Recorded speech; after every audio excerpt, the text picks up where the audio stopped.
A first peek at the performance and hardware enhancements of the future Samsung Galaxy S25 Ultra has surfaced on Geekbench.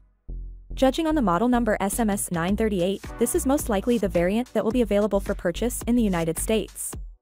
The Samsung Galaxy S25 Ultra benchmark results demonstrate a significant increase over the Galaxy S24 Ultra in terms of single-core performance. The S25 Ultra earned 369 points, whereas the S24 Ultra got 2,143 points. The S25 Ultra achieves 9,080 points, which is much greater than the S24 Ultra's 6,696 points in multi-core performance. According to these findings, the Galaxy S25 Ultra should provide a significant increase in speed and processing capacity, positioning it as a serious competitor for applications requiring a lot of performance.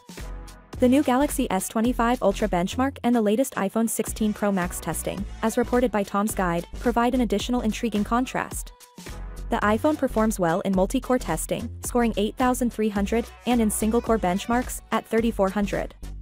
The Galaxy S25 Ultra has a considerable gain in power despite the phone becoming even smaller than the iPhone, which scores better than usual in single-core performance but lags behind its Android rivals and multi-core testing.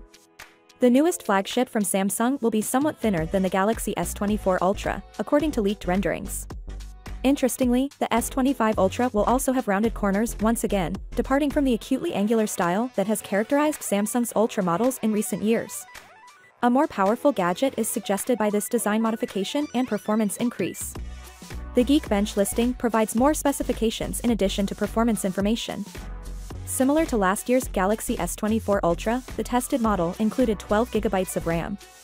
It's crucial to remember that this does not imply that all S25 Ultra models will only have 12 GB of RAM, other variations may offer other combinations. Since Android 15 was being used in the test, it is probable that Android 22 or above will be released for the phone. The model Galaxy S25 Ultra. Good news for sustained software support. The Galaxy S25 Ultra is powered by an octa-core Qualcomm processor based on the ARMv8 architecture, with a maximum clock speed of 4.19 GHz, according to the Geekbench listing. Finally, what are your thoughts about it? So without being said, let me know your thought in the comment below, and if you are new here, please subscribe. Peace out.